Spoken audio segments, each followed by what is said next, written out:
I attend this hearing with a deep sense of irony. I have not forgotten that in September and October of 2016, the House Committee on Justice conducted the inquiry on the Bilibid drug trade. However, unlike this hearing, the real subject of that hearing was not really about the drug trade.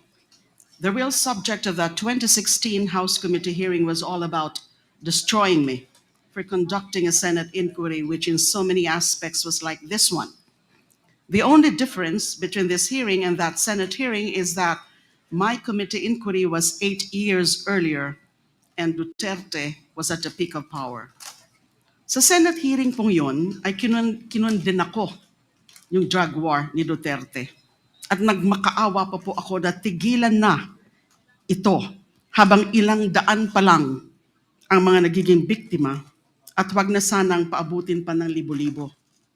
Ngunit sa kasawiang palad, wala pong nakinig sa akin, lalo na may mga mayorya po tayo ng mga senador at congressman na ayon kay Senator Bongo noong isang araw, ay walang sawa sa pagpalakpak kay Pangulong Duterte sa bawat banggit niya sa pagsulong na madugong drug war sa kanyang mga zona.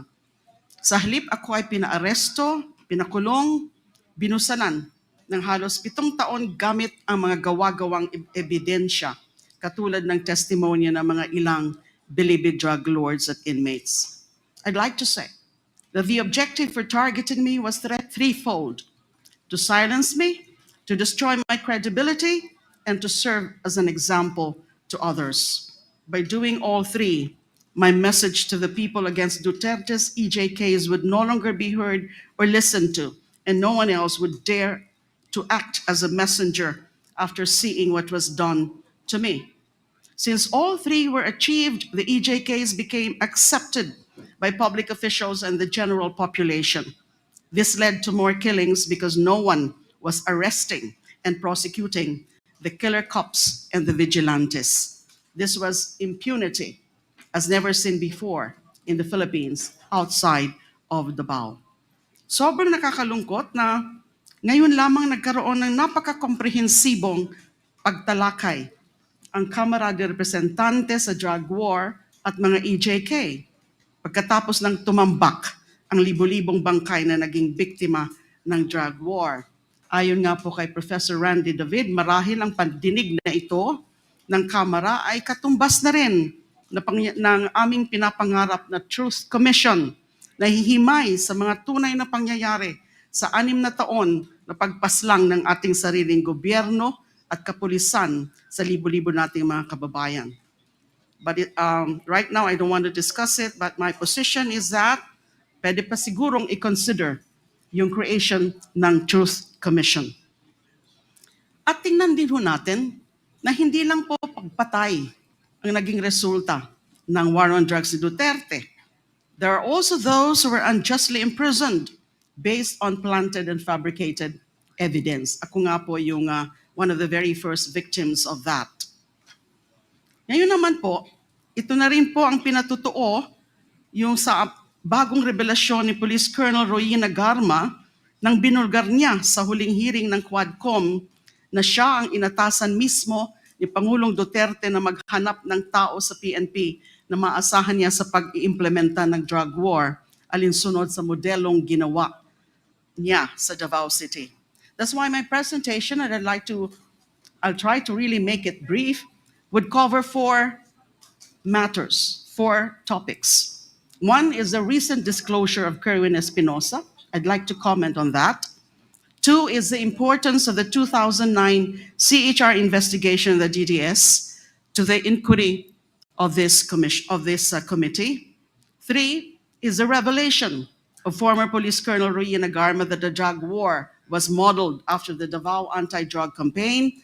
And I'd like also to touch the relevance of Republic Act number 9851 on crimes against humanitarian law, genocide, and other crimes against humanity in enforcing accountability. So ito na po yung aking presentation. Although meron po akong mga i-skip because actually part of my presentation are some videos, but hindi ko na po yon ipapakita because of the limited time.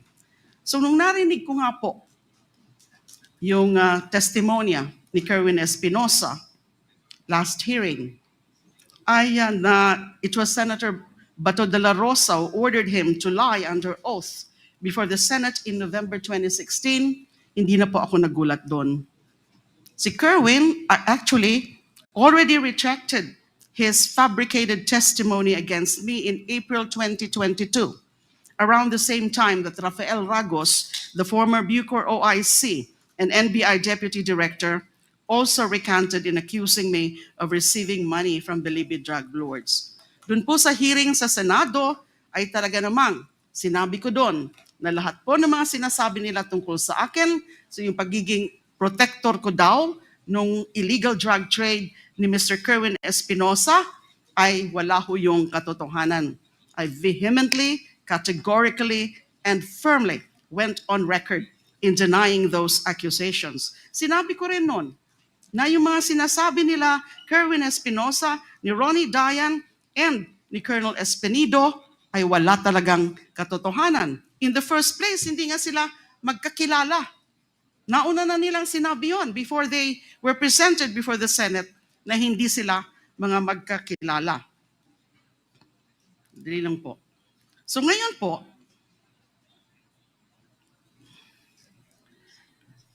nandito si Colonel Espinido. I saw him earlier. If the Quad Committee would be so kind as to indulge me, gusto ko sana makiusap kay Colonel Espinido. Sabihin niya na yung katotohanan. Kasi yung all he said during that Senate hearing was just let God be the witness to my innocence or something to that effect. Sana po ngayon, Colonel Espinido, sabihin nyo na rin po ang katotohanan. Kung pwede sabihin nyo na rin o i-corroborate nyo yung sinabi ni Kerwin na si then PNP Chief De La Rosa and now Senator De La Rosa ang involved or responsible for ordering the three of you to fabricate accusations against me. Now, sinabi ko rin po kanina na I'd like to discuss the relevance of the CHR investigation and the quadcom inquiry. Maybe at this point, I cannot yet do that. Sasabihin ko lang po na mahalaga yung naging CHR investigation namin in 2009 into the DDS killings. Kasi pwede itong maging reference point in terms of painting a picture of the organization, the Davao death squad, the operation, and the implementation of the Duterte drug war from the barangay to the national level. Kasi sinabi na nga ho ni Colonel Garma, yung kanyang mga revelasyon na the extrajudicial killings, yung mga operations under Duterte's drug war beginning in 2016 was just patterned after the Davao model. And the Davao model can only refer or can only mean the DDS model or the Davao Death Squad. Skip muna po natin yan. Doon naman sa affidavit po ni Colonel Garma, presented and expounded upon the last hearing, I'd like to share some information we got and some findings on the Davao model of payment and rewards mentioned by Colonel Garma. This information is limited to the facts uncovered during the 2009 CHR investigation on the Davao Death Squad. Next slide, please. The history of the DDS can be divided into two.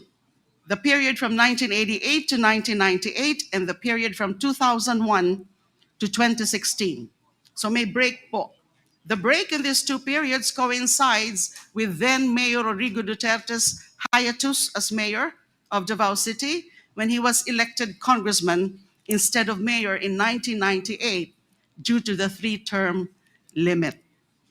So for brevity, I'll refer to the former mayor as MRRD. According to a witness in the 2009 CHR investigation, during the first period of the DDS from 1988 to 2000, the assassins were paid 15,000 for every victim, 5,000 goes to the police handler and 10,000 to the assassins, who at the time consisted of rebel returnees aside from the active duty policemen who were their handlers. Their safe house was located inside the Nobelcom compound in Barangay San Pedro, Davao. After the summary execution of targeted victims, the DDS members would regroup at their safe house and divide the reward.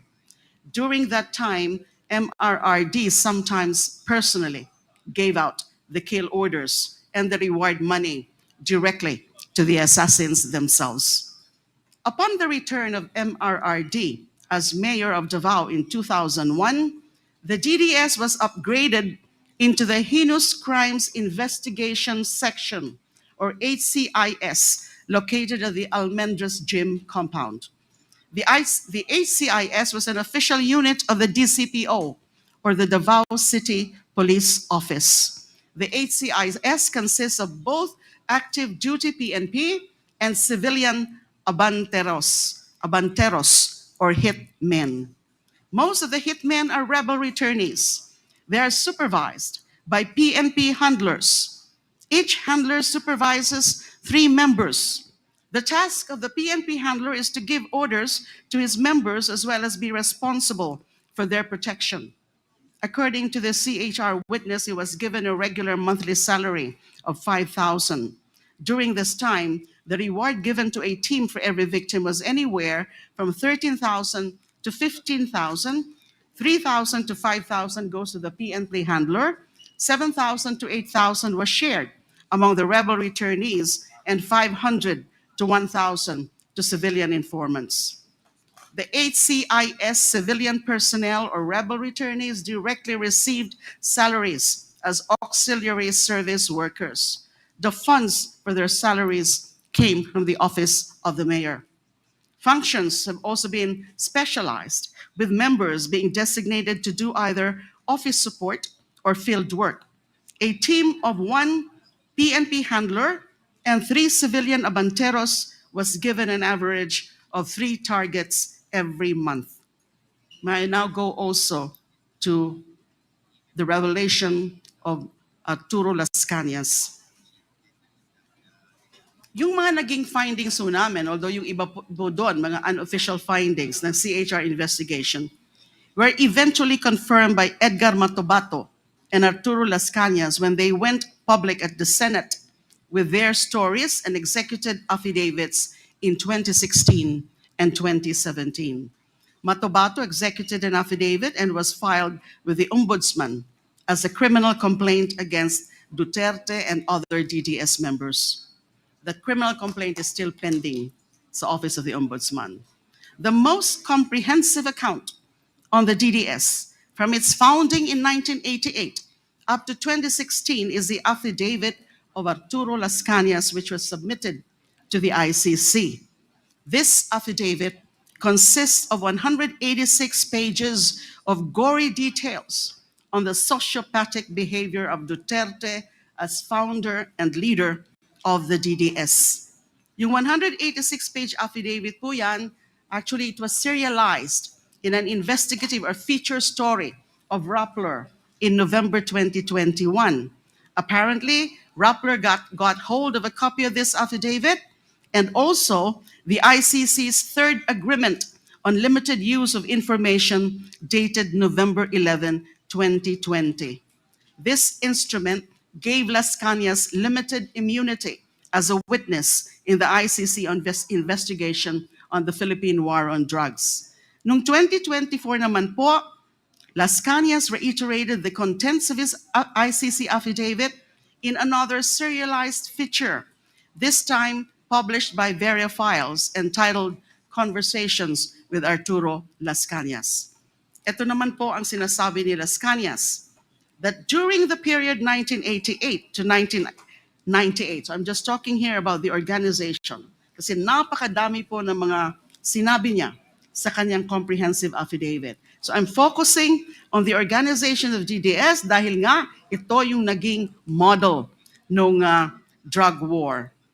According to Las Cañas' ICC affidavit, during the period 1988 to 1998, when the DDS was constituted as the Anti-Crime Task Force of MRRD, DDS members were paid anywhere from 10,000 to 20,000 for every victim.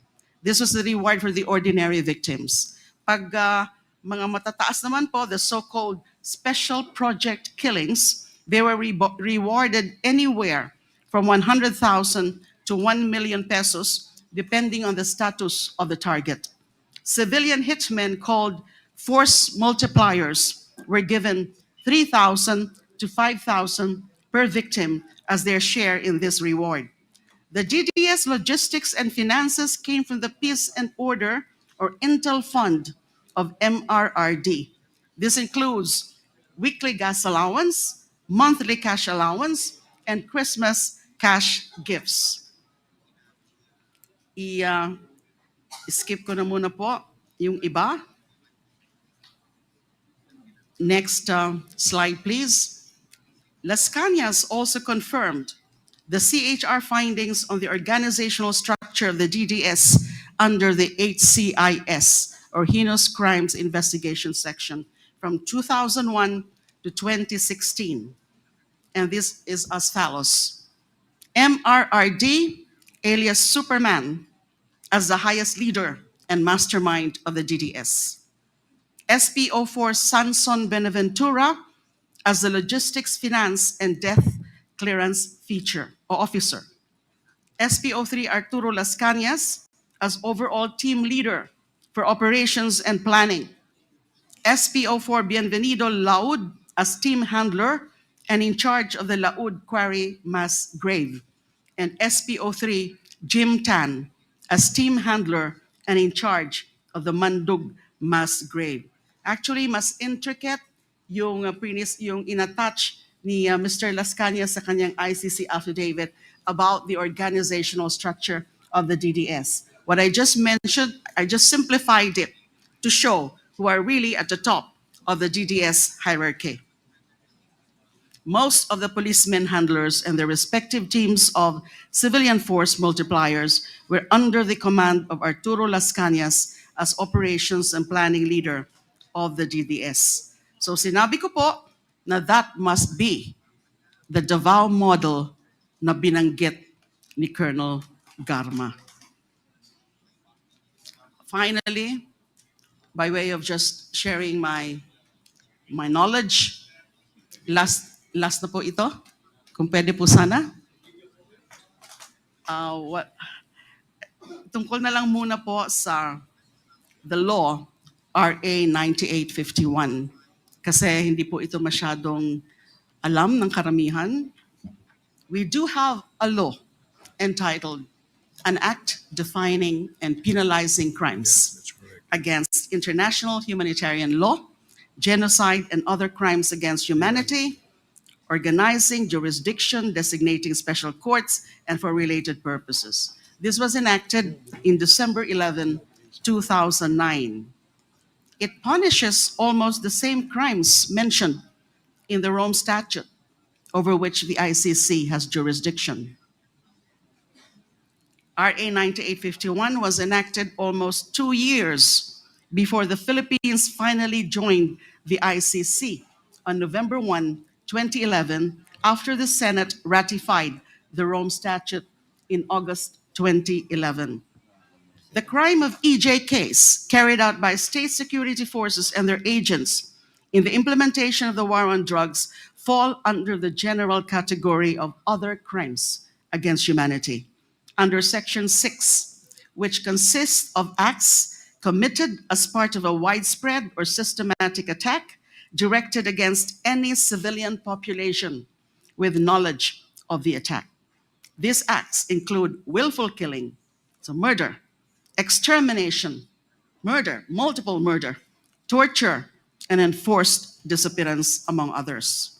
The penalty for the crime of systematic attack against any civilian population resulting in death is reclusion perpetua. It's a non-bailable crime. According to Section 8, a person who orders, solicits, or merely induces the systematic attack on the civilian population and which thereafter occurs or is attempted is liable as a principal. The same applies to anyone who contributes to the commission of the crime by a group of persons acting with a common purpose. Section 9 provides that official capacity as a head of state or government shall in no case exempt a person from criminal responsibility under this act, nor shall it in and of itself constitute a ground for reduction of sentence. The crimes defined and penalized under that law, their prosecution and the execution of sentences imposed on their account shall not be subject to any prescription. Pwede po silang tugusin or tugisin habang buhay. Finally, and this one is important, hindi po ito masyadong napapansin, Section 17 on jurisdiction provides that, quote, relevant Philippine authorities may dispense with the investigation or prosecution of a crime punishable under this act if another court or international tribunal is already conducting the investigation or undertaking the prosecution of such crime. Instead, the authorities may surrender or extradite suspected or accused persons in the Philippines to the appropriate international court, if any, or to another state pursuant to the applicable extradition laws and treaties. Napakasimple po. Sa aking palagay, sa aking pagkaalam, napakasimple po ang ibig sabihin ng batas na ito. Hindi pa tayo miyembro ng ICC o ng Rome Statute, kinilala na natin ang kapangyarihan ng international bodies like the ICC na imbestigahan at litisin ang mga krimeng nasasaad sa RA 9851. Hindi pa tayo miyembro ng ICC, meron na ho tayong general na pahintulot sa anumang mga international body katulad ng ICC na tugisin at litisin ang mga Pilipino na magiging kasabwat sa mga tinatawag na crimes against humanity katulad ng malawakang EJK sa ilalim ng drug war. Hindi pa tayo miyembro ng ICC na ilahad na natin sa batas na yan na kung sakali may international body na nag-iimbestiga ng crimes against humanity, maaari nating isurrender o i-extradite sa international body na katulad ng ICC sa The Hague, Netherlands, and mga sangkot sa mga ganitong klase ng krimen. I do recognize, and I think you will agree with me, that it will be totally discretionary on the part of the Philippine authorities. Just like sa mga sa extradition po natin, na pwede natin na isurrender muna, ipaubaya muna in the requesting party, yung isang akusado na covered sa extradition treaty, pero nasa atin pa rin yon kung gagawin natin yon. Kaya ko po to sinasabi kasi through this law, we have recognized the jurisdiction of the ICC over crimes against humanity committed in the Philippines, even before we ratified the Rome Statute as a binding treaty. Sarili na po nating batas ang nagsasabi na kailangan natin makipag-ugnayan sa ICC kahit noong hindi pa tayo miyembro ng ICC. Lalo na noong tayo ay miyembro na. At kahit hindi na tayo miyembro ng ICC dahil sa makasariling pagkalas ni Duterte sa ICC noong 2018. Para sabihin natin na wala na tayong pakialam sa ICC, kailangan muna nating ipawalang bisa ang batas na ito. However, I respectfully submit, rather than repeal this law, we should now take steps to retract the self-serving act of Mr. Duterte to withdraw from the ICC in 2018. We must return to the fold of the ICC. We must rejoin the community of nations who have recognized the need for an international body of nations who have recognized to go after the perpetrators of the most terrible crimes against humanity, the hostis humani generis, the enemies of humankind. Mga kaaway lamang ng sangkatauhan ang takot sa pagsasanib puwersa ng mga bansa upang matigil ng pagpatay ng walang habas sa ngalan ng Estado. But having said that, I still appreciate so much, many people appreciate so much the efforts of this Quad Committee that can very well be indeed the Truth Commission. Kaya lang tindang ho natin, yung napaka-komplikado talaga ng usapin ng war of drugs. Kadaming biktima na hindi naman natin pwedeng busisiin lahat for every individual acts of killing. Kundi, dapat anuhin natin, maganda nga yung nangyayari doon sa mga revelasyon ni Colonel Garma, na ganyan yung ginamit nilang model. At tinuturo mismo si Mr. Duterte. So ano lang siya? Supplemental, ano lang siya? It's just corroborating everything else that we know from news reports, from other information, and from yung mga nangyayari beginning in 2016. So I just shared my views on the need to rejoin ICC kasi you can never tell in the future ano man yung resulta ng itong ginagawang investigasyon ng Quad Committee, na in the future we will have another tyrant, another mass killer for a president. So, ganun po ang aking opinion sa bagay na yan. Maraming salamat Mr. po. Chair, thank you, Senator Leila de Lima, for your sharing with us in the Quadcom your opinion on the very important national issue.